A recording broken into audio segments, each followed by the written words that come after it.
Welcome to Productive Joy with Dr. Christy, where fun meets action.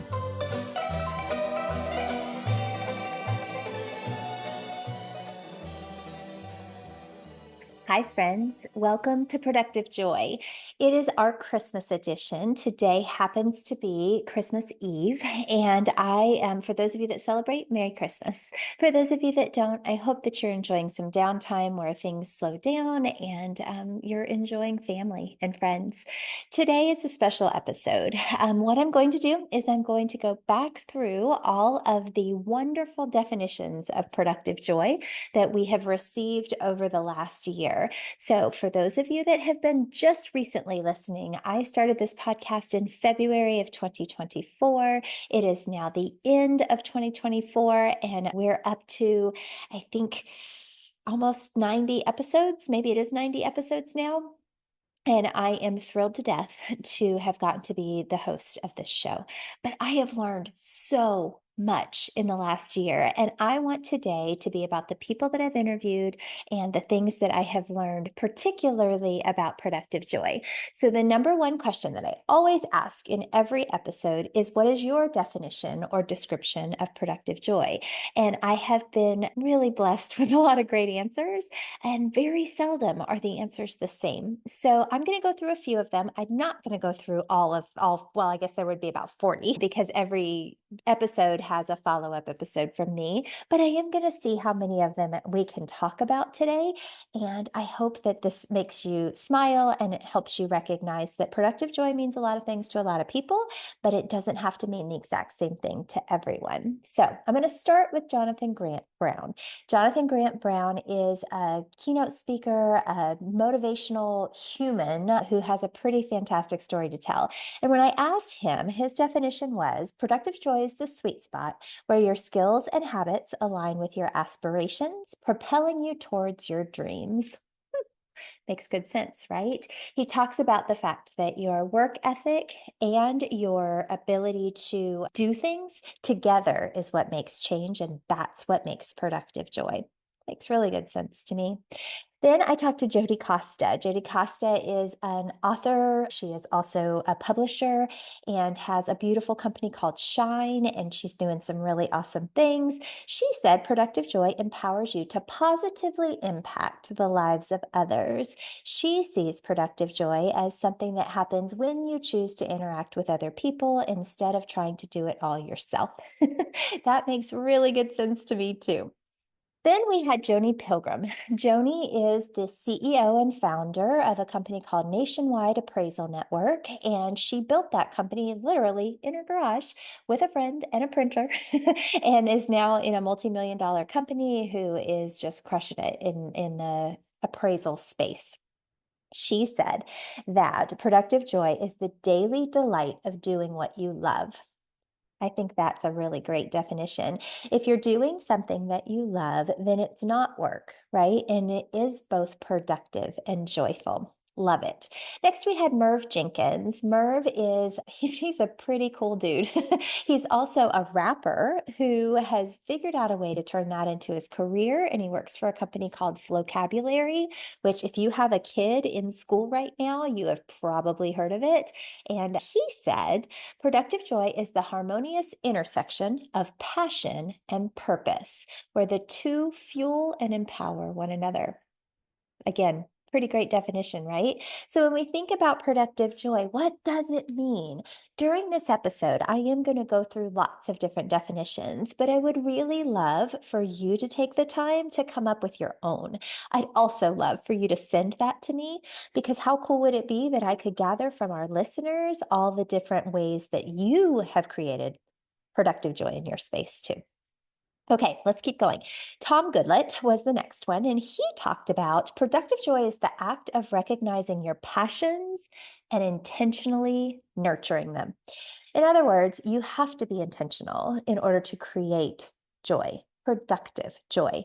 Tom Goodlett says something that I think is a pretty wise thing. He says that you have to think through how you're doing things and decide to be busy or productive. You can't really be both. So, what are you doing right now that's busy versus productive? And how can you choose to be a little more productive in your space? Okay, I'm going to skip a couple only because I don't have them right in front of me, not because they're not fabulous. And let's go to Miss Kelsey Stevens. Kelsey Stevens is one of the hardest working women I know. She is just, she's impressive. She's also an actuary and is getting ready to make some big moves in her space as well. So she said, productive joy is the commitment to fully engage with each task, no matter how big or how small.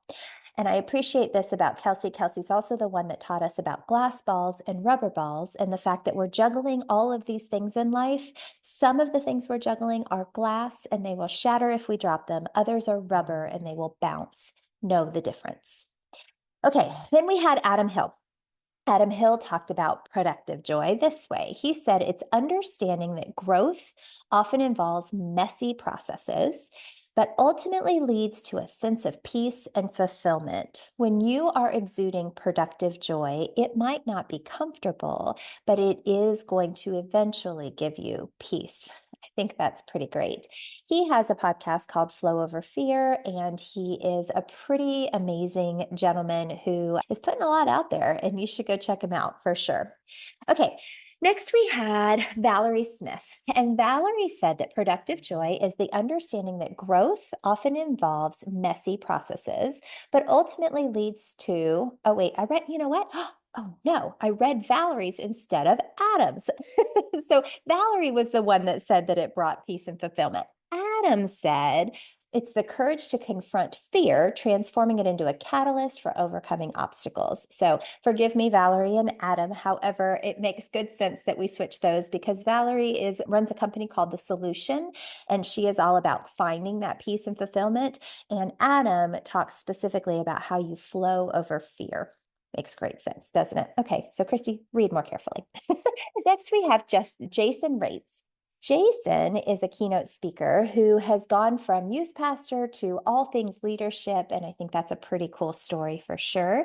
He said that productive joy thrives on open and honest communication, the lifeblood of strong relationships. So, what I know to be true about Jason is that he believes that you should speak with people, not at them, and you should be thoughtful about how you approach the conversation every single time. Makes really good sense. Okay, then we have Griselle Scarantino. Griselle is a life coach. She does all kinds of very cool things. And with it, I am appreciative of her consistency. She said that productive joy is the practice of self-care, nurturing your well-being to sustain long-term happiness and productivity.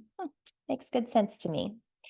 All right, then we had Denise Rupert, and Denise said that productive joy is the art of making a significant impact with quiet confidence and deliberate action. She's the one that taught us to be bold, and I would highly recommend you go back and listen to her episode again because when you're bold, you are able to overcome obstacles you might not have even realized existed. Okay, then we had James Shaw. James Shaw is a kind of a phenomenon in the real estate space, and he created an online group during the pandemic that has really taken off and done some pretty epic things in the last 4 years. James said, productive joy is the fulfillment of sharing knowledge and empowering others to discover their own solutions. He also said that you don't need to be the library, you just need to be the librarian. You don't have to have all the answers. It's okay to not know. You just have to help others find their answers because chances are good if they're the ones with the problem, they're also the ones with the solution. They have all their own answers. We just have to help people find them. Then we had Tracy Schubert Barrett. Tracy was fascinating. She worked for HGTV and has done some pretty cool things in that space. But her productive joy statement was productive joy is the serene state of aligning your actions with your life's purpose. She wrote a book called What If There's More? And I appreciate the concept of you don't have to just sit in it, you can actually really enjoy it. And life is about enjoying the really amazing things. So don't settle, just go for it, right? Then we had Steve Richmond. Steve talked about the fact that productive joy is the shared experience of happiness, both in giving and receiving joy. I appreciate what he said because I think that sometimes we're the receiver of joy and other times we're the creator of joy. Both are super important, both are necessary, and both happen at different times depending on the stage of life that you're in. So if right now you're really struggling with joy, maybe you're in the receiving phase of life, and that's okay. You won't be there forever, but you're there for now. Then we had Aaron Port. Oh, Aaron was an awesome guest who talked about simple, purposeful living. And I think that there's so much power in recognizing that we overcomplicate things and we should probably settle down. She said, productive joy is the embodiment of your values, a continuous process of self awareness and intentional action. That's a pretty great way to look at things, too, isn't it? So let's press pause for a second and talk about what we've heard so far. I hear a couple themes, one of which is that productive joy is something you do have to create, and that it doesn't look exactly the same for everyone, but it does have some similar components. Joy is often synonymous with happiness or with excitement, but that doesn't necessarily mean that you're not faced with some hard things. As a matter of fact, you probably will be, and that's okay too. You don't have to have all the answers. You just have to go looking for the positive because the negative is important as well. So I am going to press pause there because that's halfway through the wonderful things that I have heard thus far.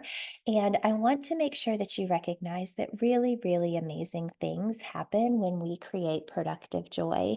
So again, today is Christmas Eve and you are hearing this, but I'm going to release another episode tomorrow. You don't have to listen to it on Christmas Day, but that's when it's going to come out. And I'm going to go through the rest of these awesome productive joy definitions so that you can end this year thinking about what sort of joy you wish to produce in 2025 and beyond.